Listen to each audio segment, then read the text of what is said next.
Hello lovely people, welcome to part 2 of my summer library reading vlog.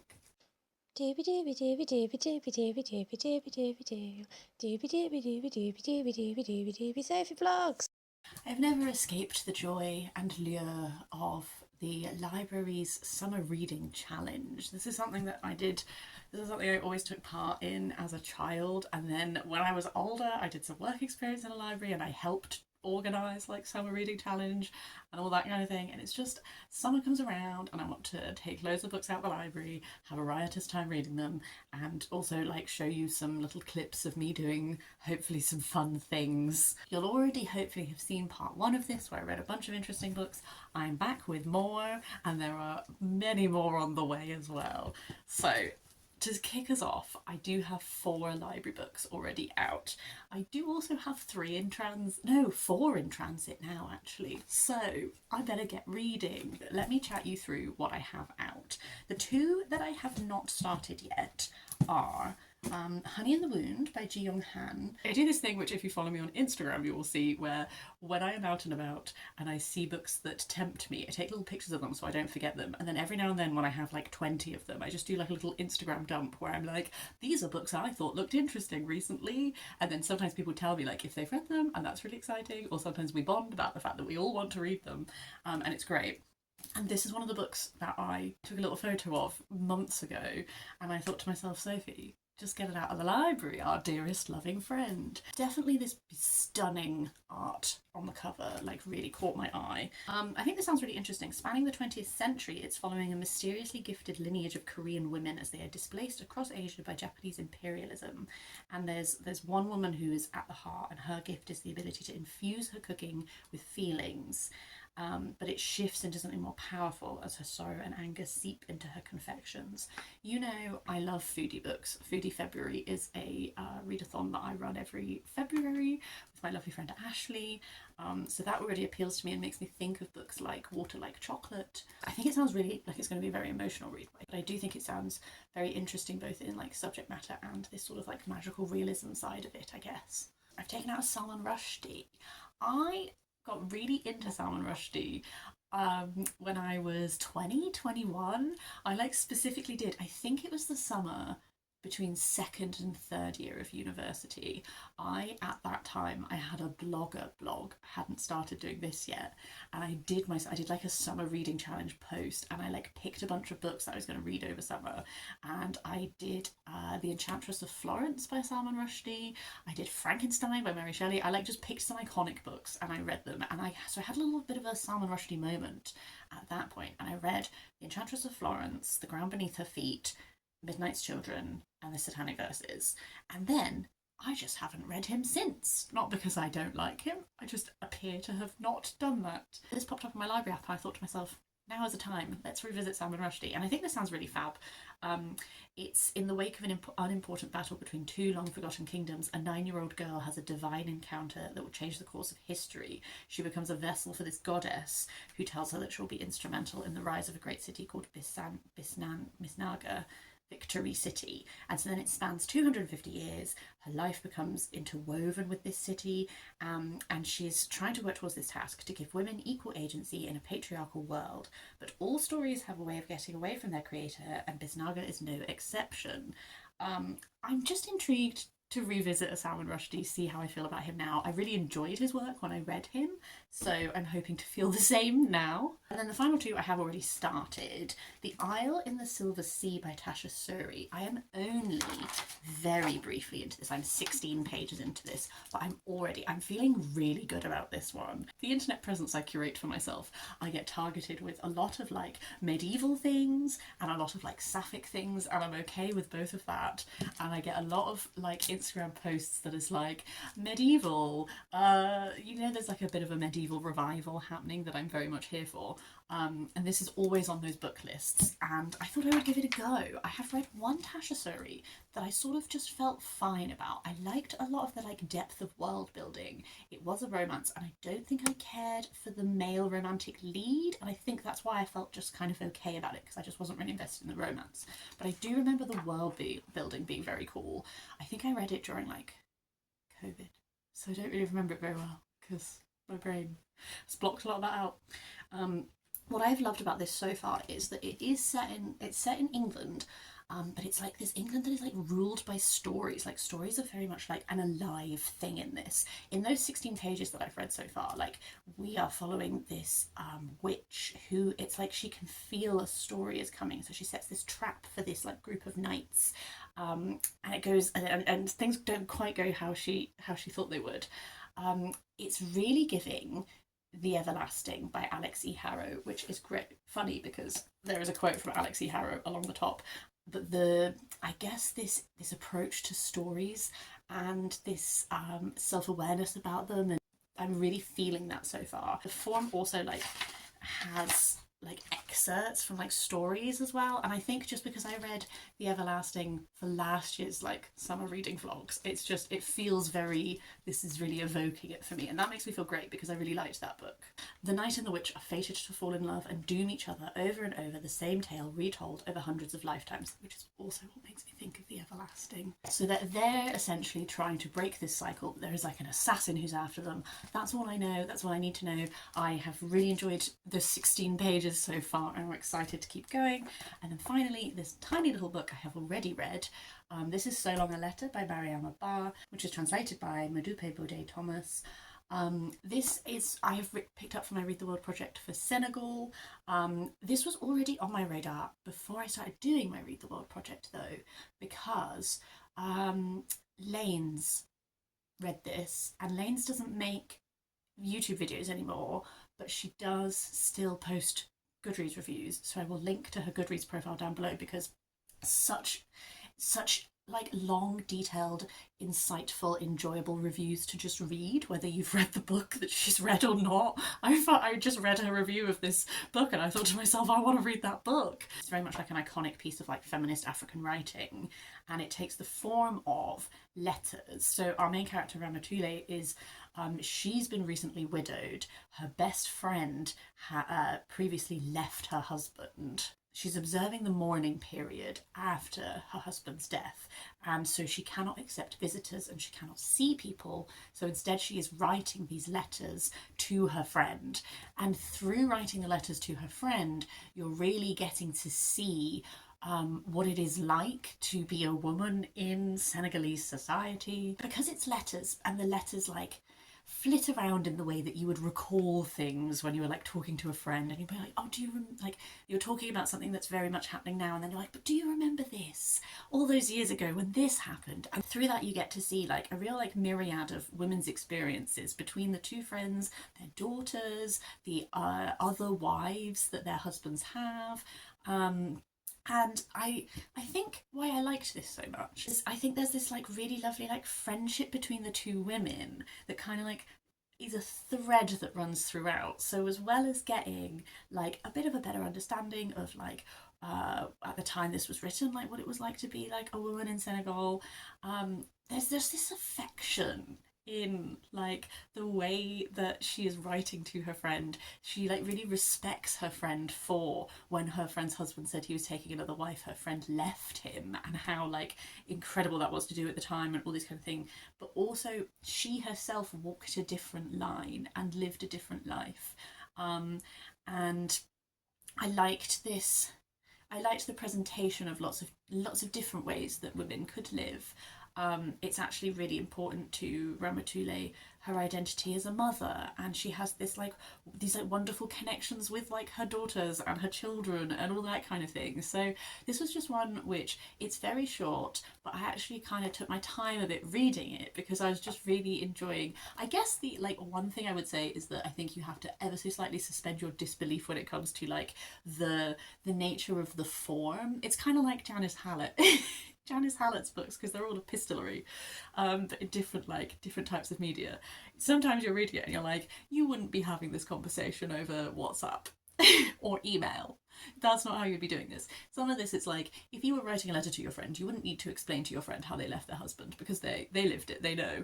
But I don't care about that. I'm not looking to like be pernickety about like form or anything. I just really enjoyed reading this. Can you hear the little baby coots? They're following their mommy.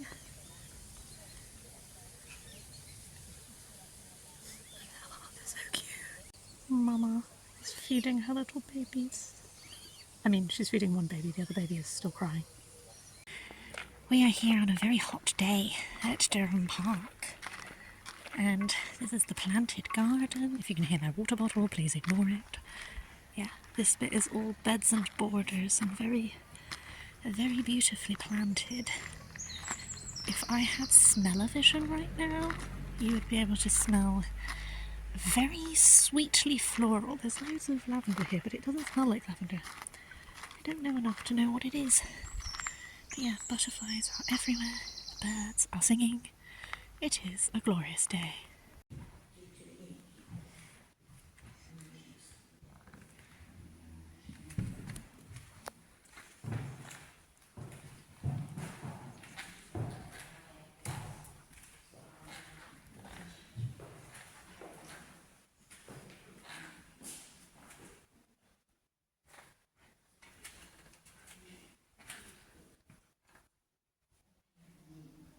There's an exhibition of these flags that are from Ghana, and this is my favourite one with the pelican.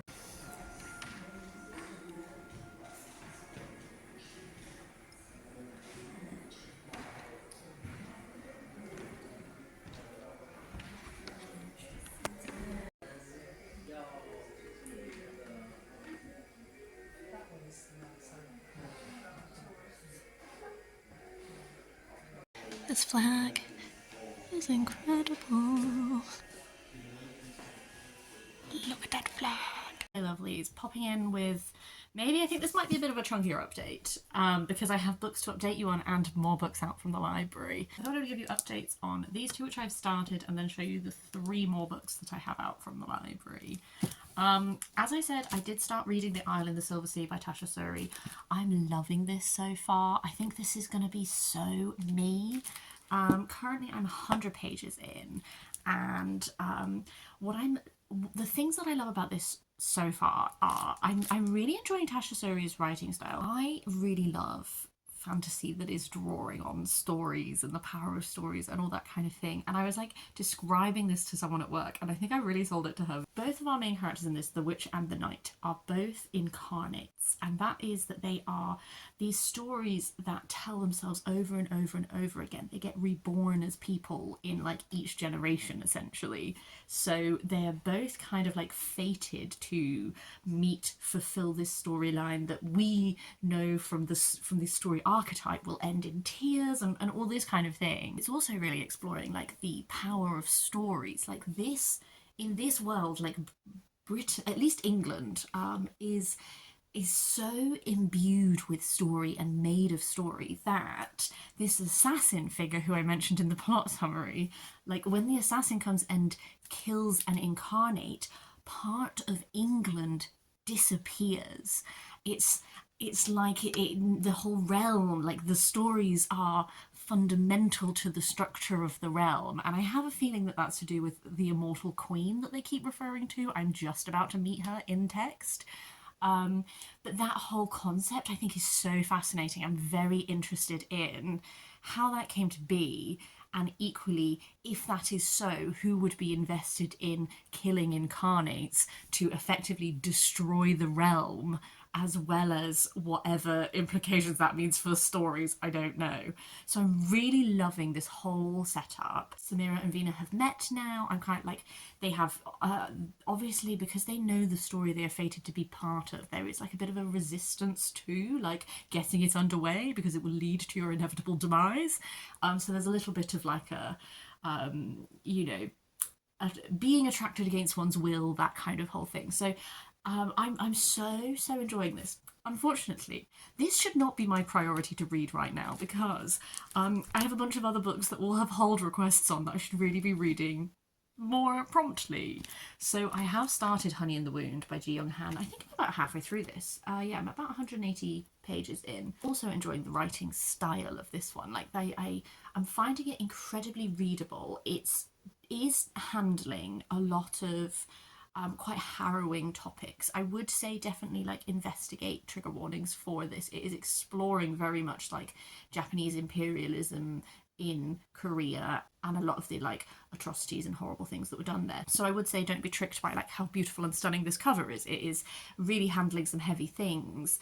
But it feels, and that's why I think sometimes it feels weird to say like it's so readable, because it's like it is so readable, but you get these scenes that are very violent, and you get this exploration of this history that is has a lot of violence against people in it. In many ways feels like that classic like intergenerational story. I think I'm on about the third generation now from where we started. We followed their story, I followed one of their children's stories, and now I'm following one of their children's stories. So it's giving, I really like an intergenerational like historical fiction, and it's giving that, but it does have these elements of magical realism in it. The magical realism is definitely just adds a little touch to what is happening. It's not a controlling aspect of the narrative. It just tends to be that, particularly this one family that we're following, but also other people, there are individuals with this who have these little abilities. The one I'm currently following, it's very classic magical realism. Actually, I think I mentioned like Water for Chocolate by Laura Esquivel, and because when she makes food, like her emotions go into the food, and the people who consume it are affected by them, and how that is utilized in the text I thought was really interesting. But these magical abilities are not enough to protect one from the violence of this invading force, and the attitudes towards Koreans and all of that. I guess it reminds me a little bit of 8 Lives of a Century-Old Trickster, I've forgotten who that is by, in that I guess there's an overlap of exploring these particular moments of history, but also in that there is sort of an episodic interluding element to this. And so that element of sitting with different generations and getting glimpses and snapshots of it, and then moving away from them to the next person, and jumping forward in time in that way as well. Currently, I do see why this is nominated for Waterstone's Book of the Year. I think, as I'm recording it, the winner of that's being announced this week, so I don't know if it is this or another book yet, but I do see why it is nominated.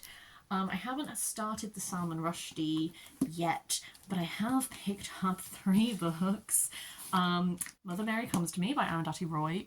Finally, I placed a hold on this, I think, when the Women's Prize longlist was announced. So I've been waiting all this time for this book to come through. This is one I have been slowly dipping into books from the Women's Prize for non-fiction list that have appealed to me. This is one that I saw a lot of people having big responses to, so I was very intrigued by it. I haven't read any Arundhati Roy before. I am interested in reading her work, I just haven't got round to it. So this will be my first, which I'm very intrigued about. And I know that it is a part memoir, but really a look at the relationship between her and her mother, which was quite fraught. I keep dabbling. This one obviously has a hold request on it. The entire southwest of England would like to read it. So I do have to read this one quite quickly. But so I've only dipped 5 pages in, but the writing style already I am enjoying. It feels very precise. It feels very purposeful in its writing so far. Conducted herself with the edginess of a gangster. I watched her unleash all of herself, her genius, her eccentricity, her radical kindness, her militant courage, her ruthlessness, her generosity, her cruelty, her bullying, her head for business, and her wild, unpredictable temper, with complete abandon on our tiny, insular Syrian Christian society, which, because of its education and relative wealth, was sequestered from the swirling violence and debilitating poverty of the rest of the country. I watched her make space for the whole of herself, for all of herselves, in that little world. It was nothing short of a miracle, a terror and a wonder to behold.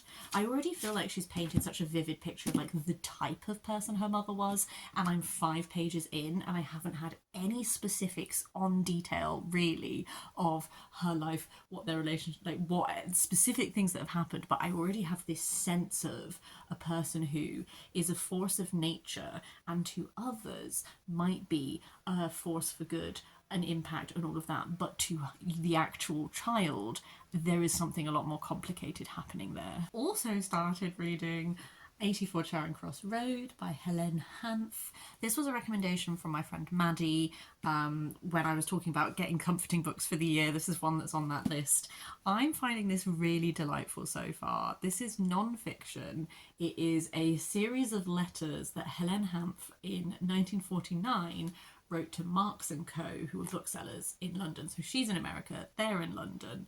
And it's just these letters back and forth. She's a very characterful woman, and she is requesting books but bringing a lot of personality to those requests, and she's mainly liaising with a guy called Frank. Also, as this goes on, like, other people from the bookshop start writing to her, and she is sending them packages for Christmas and stuff, and it's, so far, I'm finding it really delightful. There's, as I said, a lot of character to Helene, and I think that distance between her being in America and them being England allows her to bring, like, sometimes she'll berate him for the type of book he sent or the version or whatever, and I think that it's kind of a bit playful at the edges, and perhaps is enabled by the fact that you haven't met in person.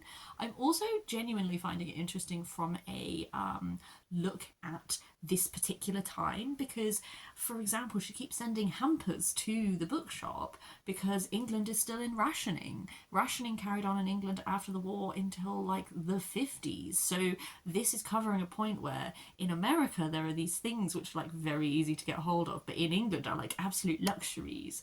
And she is doing, again, there is like grumpiness to Helene, but like there's also a generosity in and there's a generosity from both sides, like the bookshop is reciprocating, and I think that's like really heartwarming. And as a person who loves books, it is also nice to have that element of discussing like the specific like editions of the books that she's being sent, like, and her delight at like, oh, I've never owned a book with gold gilt edges before, like that being like this incredible thing. I think sometimes in the world we live in now, when supermarkets have loads of different types of food available all year round outside of their season, you can walk into a Waterstones and just be surrounded by like all of these books that are very like affordable as a general like cost level and all this kind of thing. To think about how even this short time period ago that wasn't the case, and the gratefulness to have certain things, I don't know, I'm finding it really lovely. And I realised halfway through it also has the Duchess of Bloomsbury Street, which I believe is her account of, she goes to London and she visits them. So this is a lovely comforting one that's definitely like really delivering. And then finally, I have been 100% influenced by Olivia Safana from Olivia's Catastrophe, because I also have Seek the Traitor's Son by Veronica Roth. Look at these sprayed edges, very nice. Olivia Safana talked about this. I know she's moved away from YouTube to Instagram, but I'll link the YouTube video below where she talks about this book because her enthusiasm really got me. Okay, so we are focused on, there is this conflict between these two sides. One side worships the fever, which brings death to everyone it touches except those who it resurrects. The other side is obviously against that. So we have a soldier on the defensive side, and we have a general on the fever worshipping side. When they first meet, there is a prophecy, and the prophecy could apply to either one of them. The prophecy declares that one of them is going to lead their people to victory. There is also a man at the heart of the prophecy who they will both somehow interact with. What I find really intriguing about this is, I think this concept of this like fever that either kills you or resurrects you, I think that's an interesting take on, I guess, these concepts that maybe overlap of like different ways of interpreting like the concept of a zombie, different ways of interpreting stuff like, I don't know, it makes me think of a lot of supernatural creatures where there is this possession element or something. So that really intrigues me. I love the idea of this, like, I love a book that has like a prophecy in it. That's just something which I love, like hearing a prophecy and then as you read the book really trying to remember the prophecy and like interpret it and apply it and all of that. Like, there's so many books I've read that have prophecies in that I'm just like, I'm thinking of Tigana by Guy Gavriel Kay. I'm thinking of Wicked As You Wish by Chupeco. Like, I love a little prophecy. And not knowing who specifically it's for, I don't know. The thing that Olivia Savannah said that also made me want to really pick this up was she was like, Veronica Roth is not pulling punches in this. I love when an author is not afraid to like put their characters in peril. You're gonna lose people along the way and you're gonna love those people and that's gonna hit you hard. Like, I love that kind of like, let's just go for it and take some risks. I don't want you to read this and be like, this person, nothing bad's gonna happen to this person because they're needed narratively, like all of that kind of thing. So haven't started this one yet, but I'm excited to do so. My top priorities is I need to finish this one because I have to return it this week, and then I think finishing this is going to be no problem, and then it's this one has a hold on it. I think the hold on this one has been cancelled because I don't think I have to read it with such urgency now. So, having a great time. We'll check in again once I've read more books. I'm in Beverley for a hen do, and I have time to kill. I think this is closed, but isn't it pretty? Look at these really cool faces. I love this guy. He's giving Pan vibes, isn't he?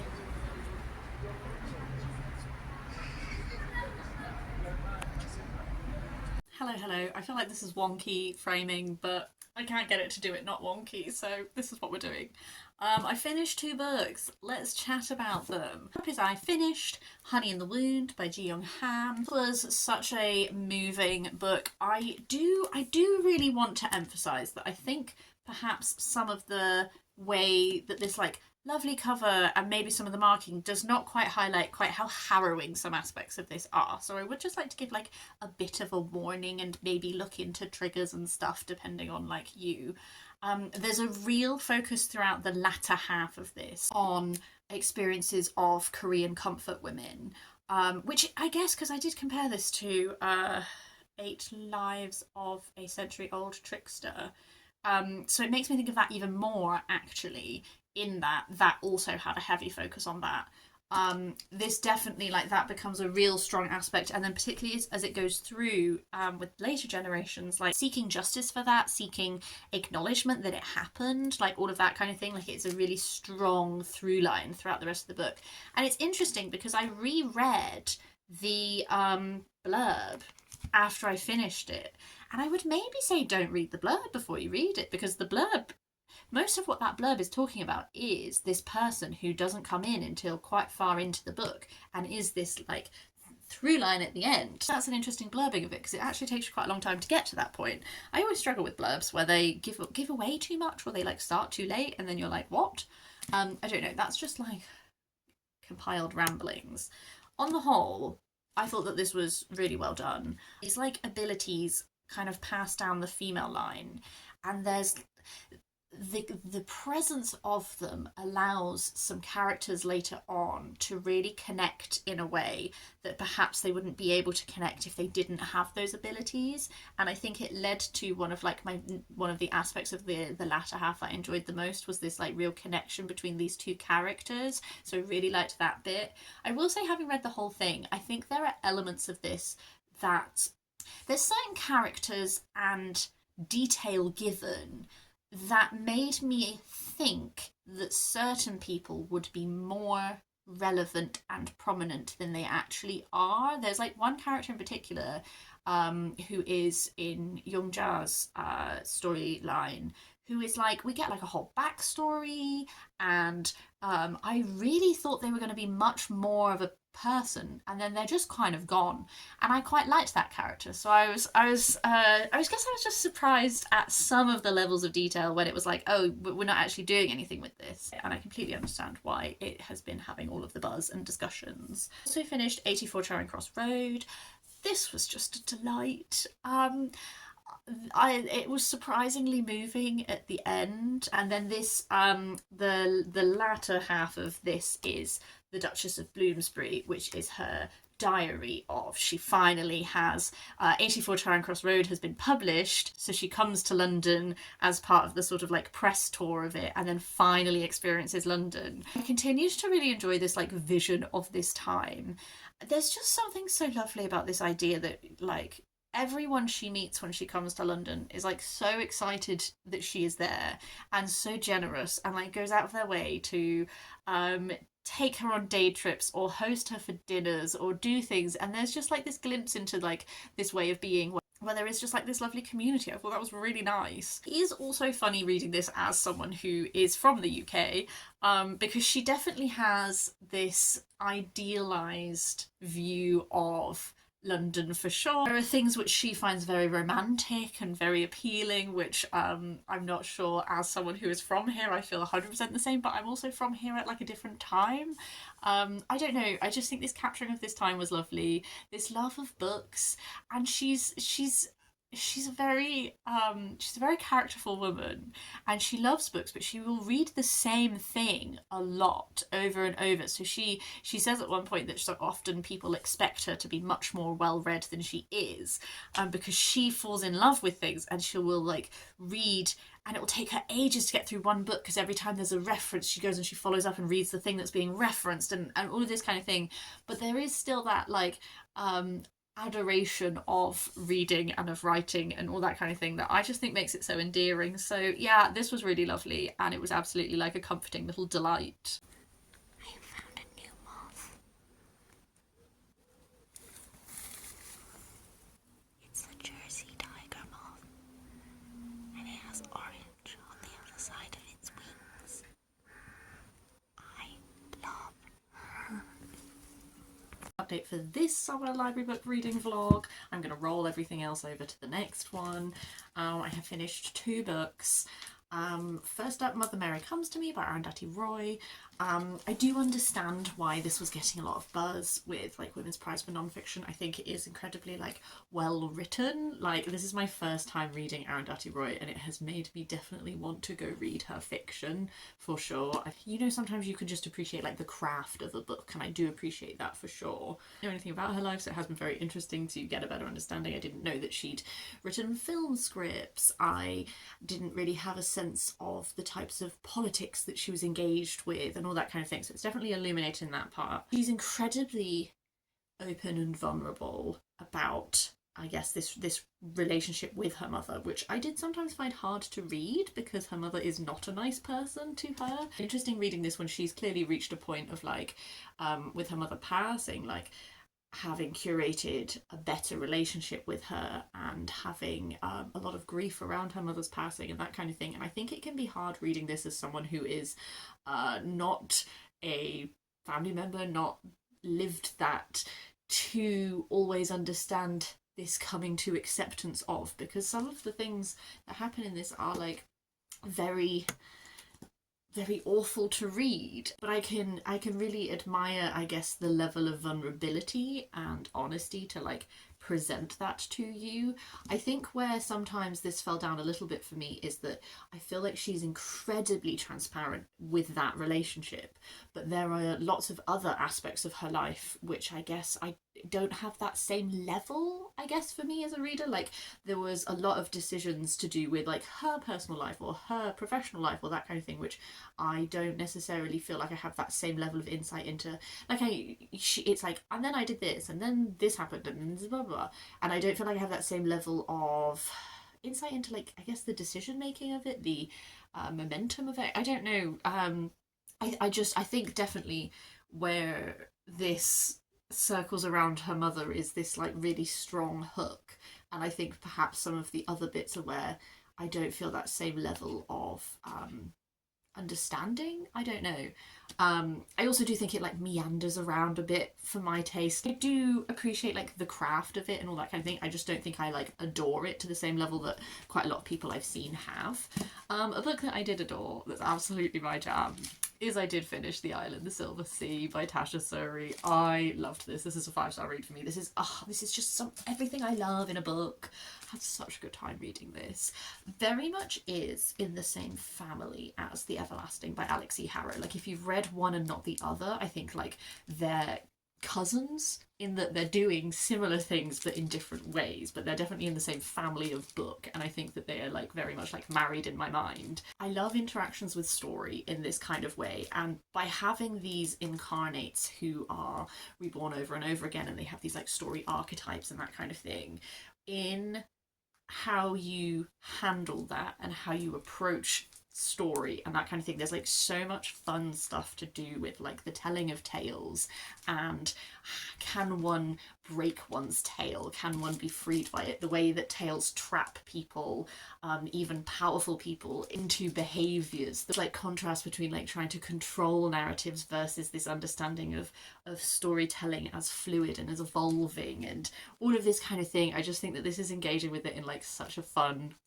really like way that I love. I really love the characters in this. Like, I bought into the romance. I enjoyed the romance for once in my life, thank God. But it also has enough of like a cast that there's lots of people that you can get attached to and all of that kind of thing. I love a lot of the imagery of this. There's a lot of like, because you have fae, you have these story archetypes, you have these, there's a lot of scope for like very cool visual imagery being described, and I really enjoyed that. I just think it has the romance, it has like engagement with craft of storytelling, it has like a lot of adventure in it, it has a lot of cool ideas, it has a lot of like emotional bonds, it has just like all of the stuff that I really like in a book. So I have like literally just finished this book, so this is probably like not the most coherent, but this is so my jam. I so enjoyed it. It is a reminder that I should explore Tasha Suri more, and I just real every time I do a library book reading vlog, it's really nice to have like a new fave pop up in it. I'm like, yes, this gets the new fave award. That's everything for this reading vlog. As I said, there will be another one. I've still got loads of library books to read. But for now, I would love to hear your thoughts on any of these for sure. What have you been reading over summer? Do leave me a comment, let me know, and I will see you next time for something different.